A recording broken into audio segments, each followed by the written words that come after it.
que ha tocado ya el doctor Sergio García Ramírez y sobre el que me interesaría volver en algunos aspectos particulares. La segunda cuestión es el tema de la imprescriptibilidad, pero en particular, ¿cómo se aplica el principio de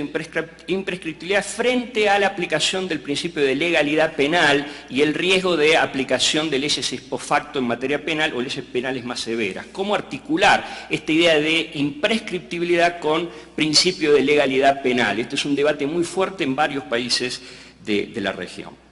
El tercer tema, muy importante, ¿cómo compatibilizar deberes de reapertura de procesos penales como consecuencia de la obligación de investigación penal con garantías de los imputados, la garantía de cosa juzgada, la garantía de ne bis in idem, y qué se entiende por cosa juzgada aparente o fraudulenta, que es una doctrina relativamente reciente de la Corte Interamericana que todavía está terminando de ser de alguna manera digerida por las jurisdicciones nacionales en materia penal y los tribunales superiores de los países. Y hay dos temas finales, el tema del alcance de la justicia penal militar, algo que es muy importante para la discusión en Colombia, lo es muy importante en México a partir del caso Radilia. Ahí también la Corte Interamericana ha definido estándares muy claros sobre el alcance de la competencia de la justicia penal militar, y es un gran tema, un tema central para el debate sobre investigación penal de graves violaciones.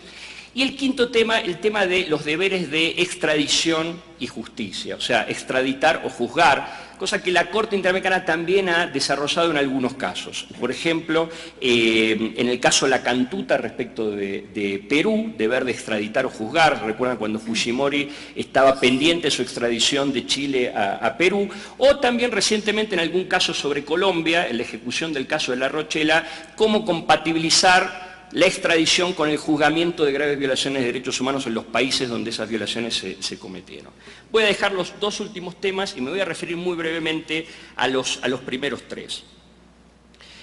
Primera cuestión, el alcance de las amnistías. Yo creo que ahí hay todavía un debate pendiente. Don Sergio planteaba excelentemente en su presentación 6 supuestos de definición de graves violaciones, pero en mi opinión personal ha sido el más claro de lo que yo leo en las sentencias de la Corte. Me parece que la sentencia de la Corte todavía no es tan clara como él lo ha sido en su presentación de hoy con esos 6 supuestos. ¿Cuáles son las graves violaciones de derechos humanos que resultan inamnistiables e imprescriptibles? Esto todavía hay un ir y venir en la jurisprudencia de la Corte, y déjenme explicar un poco por qué considero que este es un tema que requiere todavía de mayor precisión. En el caso Barrios Altos, la Corte Interamericana era parte de un proceso, de un acuerdo de solución amistosa entre peticionarios y el Estado, en una decisión bastante escueta, porque no entra a analizar y a caracterizar los hechos, se define la prohibición de amnistía de graves violaciones de derechos humanos y se enumeran una serie de crímenes: desaparición forzada, tortura, ejecuciones extrajudiciales. Con posterioridad a esto, en un caso de Argentina que fue también mencionado, el caso Bulacio, es un caso distinto porque es un caso de violencia policial, un joven que es detenido ilegalmente, torturado, y luego muere como consecuencia de que se activa un angioma congénito, pero que es el resultado de las torturas que recibe en la cárcel.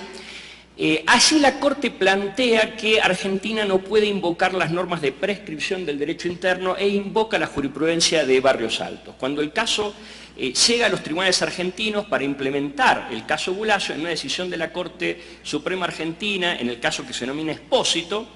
la Corte Suprema dice, las sentencias de la Corte Interamericana son obligatorias, las vamos a ejecutar, el margen de decisión de los tribunales argentinos está limitado por su incorporación, su adhesión a un sistema de justicia internacional, pero estamos en desacuerdo con considerar que este caso revista las características de una grave violación de derechos humanos, por cuanto entendemos que las únicas graves violaciones son los crímenes que son parte de un patrón masivo y sistemático, que pueden asimilarse, por ejemplo, a crímenes de lesa humanidad, y aquí estamos frente a un caso de violencia policial, pero que no es parte de un patrón masivo y sistemático. O sea, ahí marca esta tensión, esta discordancia de la que hablaba don Sergio García Ramírez. En un caso posterior, entonces, al caso Expósito, la Corte Interamericana, que es el caso Almonacid,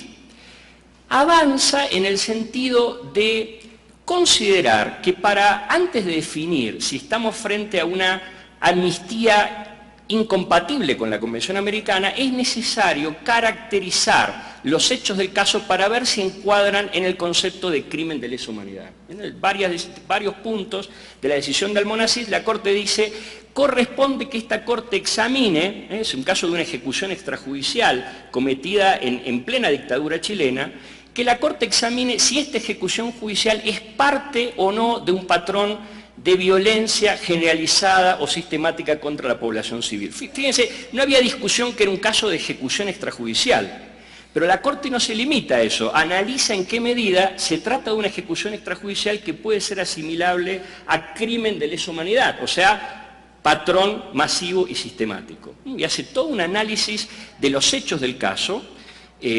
prueba testimonial, informes, decisiones de los tribunales chilenos para llegar a la conclusión de que esa ejecución era parte de un patrón masivo y sistemático de violencia, por lo tanto era un crimen de lesa humanidad y por lo tanto eran inaplicables las normas de amnistía y de prescripción.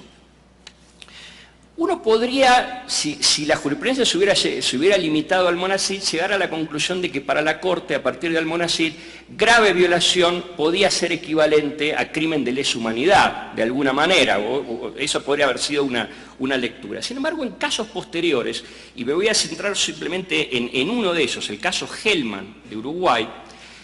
la Corte Interamericana nuevamente vuelve a considerar como grave violación no solo los crímenes de lesa humanidad, o sea, aquellos que son cometidos en el marco de un patrón masivo y sistemático, sino también ciertos crímenes de derecho penal internacional a los cuales el propio derecho internacional le agrega ese plus de imprescriptibilidad o inamnistiabilidad. Y se refiere en particular a los casos de desaparición forzada, tortura o ejecuciones, aun cuando no sean parte de un patrón sistemático. El caso Hellman es un caso extraño porque era parte de un patrón sistemático. La Corte analiza y dice que había una política de Estado, incluso coordinada entre los países del Cono Sur, en el marco del Plan Cóndor, para desaparecer personas, apropiarse de niños, sustraerle identidad. Pero cuando va a analizar la aplicación de la ley de amnistía, no analiza la desaparición de la víctima en el caso, que era María Claudia García Irureta, como parte de un crimen de lesa humanidad, sino que se limita a analizar el crimen como delito de desaparición forzada. Incluso cita jurisprudencia, por ejemplo, del Grupo de Trabajo de Desaparición Forzada, sobre inamnistiabilidad de la desaparición forzada, aun cuando sea un acto particular y no parte de un patrón sistemático. Y agrega también jurisprudencia del Comité contra la Tortura sobre inamnistiabilidad del delito de tortura, e incluso jurisprudencia del Tribunal Europeo de Derechos Humanos sobre tortura y ejecución extrajudicial. Parecería la Corte estar diciendo lo inamnistiable y lo imprescriptible son, además de los crímenes de lesa humanidad, otros crímenes de derecho penal internacional, aunque sean actos particulares, aunque no sean parte de un patrón sistemático. Esto es un tema complejo, porque en la medida en que ampliamos la noción de graves violaciones, ampliamos también los límites que tiene un Estado para amnistiar y incorporamos excepciones a las reglas ordinarias sobre prescripción, ¿no? Sobre todo en un contexto en donde estos conceptos de derecho penal internacional se comienzan a extender. Hoy vemos cómo el delito de tortura comienza a tener una extensión mucho más amplia que lo que era clásicamente el delito de tortura. Entonces, esto tiene sin duda un efecto sobre los programas de persecución penal de los Estados nacionales. Por ejemplo, en algunas decisiones recientes, la Corte Suprema Argentina ha sostenido que únicamente considera inamnistiable e imprescriptible casos que implican patrón masivo y sistemático o crimen de lesa humanidad, pero no situaciones de crímenes de Estado que son actos particulares y que no son parte de políticas sistemáticas. Por ejemplo, un hecho de tortura o una ejecución que puede ser parte de un acto de violencia policial. Y ahí, digamos, ahí puede haber